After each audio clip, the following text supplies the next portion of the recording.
Hey, good morning, good evening, dear friends. Let's continue with our GCP learning series. In our last lecture, we saw about why we should explore GCP, why should we learn this new platform.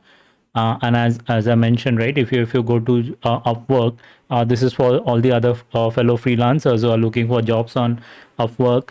You'll see a lot of jobs around GCP, and that's where I thought it's a good time to explore and learn GCP. As I mentioned in my first lecture, I'm not an expert in GCP. This series is more about learning GCP together. And being a data person, we'll focus mainly on the various data services offered by GCP. So let's continue at the same. And while we go through some of these services today in this lecture, we'll just go through all the services at a very high level. We'll try to understand what these do.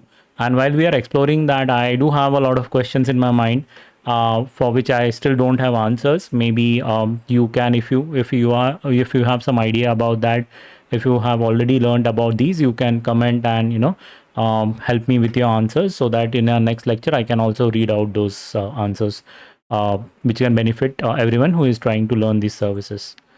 So let's start the very first one, right? The most popular service, which I think in GCP when it comes to data, is BigQuery. It is the cloud data warehouse, which is widely used along with the likes of Snowflake, AWS Redshift, Azure Synapse, right? BigQuery is one of the most widely used platform. Uh, it's a warehouse. It's a cloud warehouse. The good thing is it's completely serverless. By serverless, what I mean here is that you don't have to provision it, right? You don't have to mention how many nodes or what should be the capacity, the storage, or the memory, right? All these things are taken care of. It's completely serverless and it's very cost effective. So that's the cloud warehousing service. You can compare it with other platforms. AWS has Redshift and Azure has Synapse Analytics. While we compare these with AWS and Azure, the other when we talk about a cloud data warehouse, obviously Snowflake is a big name, which will keep on appearing most of the discussions.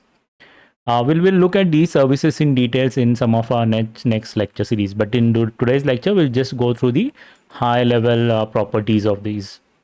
The next in the list is data flow. It can be used for processing of your stream data, your batch data. Again, it is serverless. You can compare it with the likes of Kinesis and Azure Stream Analytics. Now, something I'm still not very sure, right? It does batch processing also. It's not just for streaming data, though in comparison, I mentioned Kinesis and Stream Analytics, but data flow can be used for your batch process also. It is not just for streaming. Data proc is a service which you'll use a lot in the GCP world along with BigQuery. It is the service which gives you the open source capabilities like the Apache Hadoop or Apache Spark. So if you want to use Spark in GCP, data proc is the service which you can go for. It can be compared with AWS EMR and the Glue service, right? So Glue offers Spark like environment. EMR offers Spark as well as Hadoop. And when it comes to Azure, there is a service called HDN site where you can get the Apache Hadoop world.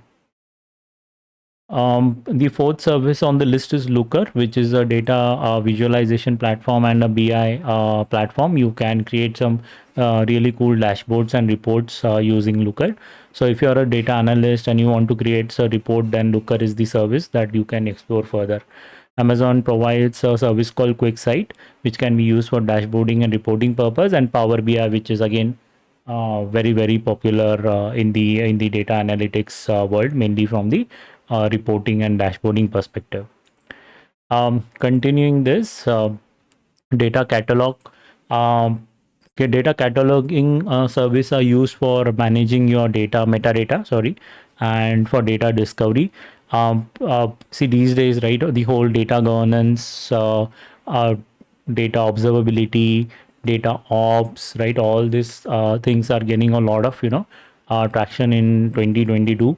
A lot of new products are coming up in market around these. So definitely this is a service that you should check out and explore further. When it comes to AWS and Azure, there are services like Glue Catalog where you can store all the metadata, and in Azure there is something called as Purview. Next is Data Studio. Now this is a service which I'm still trying to figure out like how it is different as compared to Looker. What I understand, it can create interactive dashboards and reports. It's a no code, no query kind of a service which even the analyst or the business users can simply go and start utilizing it. And it is I believe it is completely free. If you have a Google account, right, even if you have a Gmail account, you can just start using Studio immediately. But yeah, I still need to figure it out, like how it is different as compared to Looker. Maybe this is what I've read so far. This is only a cloud offering. It cannot be installed on-prem. Looker, I think, can be done. But yeah, if anyone of you have used it and know like what is the exact difference, please do comment about it. And for other services also, if you have any other comments, if you have more inputs on these, please comment so that we can all learn together using your expertise as well. PubSub is another service for messaging and event processing or streaming analytics. Again, it can be compared with Kinesis or Azure Event Hub. Maybe I think it can be compared with AWS MSK also, right? Managed streaming for Kafka. I believe it would be having that capability, but yeah, we need to figure it out, do a deep dive into this to understand whether it can, take inputs as Kafka messages as well for processing. And the final one on my list is data prep by Trifecta. This is mainly around data wrangling, data preparation, data cleansing, like all the stuff that you do for cleaning, cleansing your data right before or while you're doing an ETL process before loading that. A similar kind of services are available. Maybe a SageMaker Data Wrangler in AWS, which can be used before you give data to your models. And Azure Data Factory is one of the most popular services within the Azure world.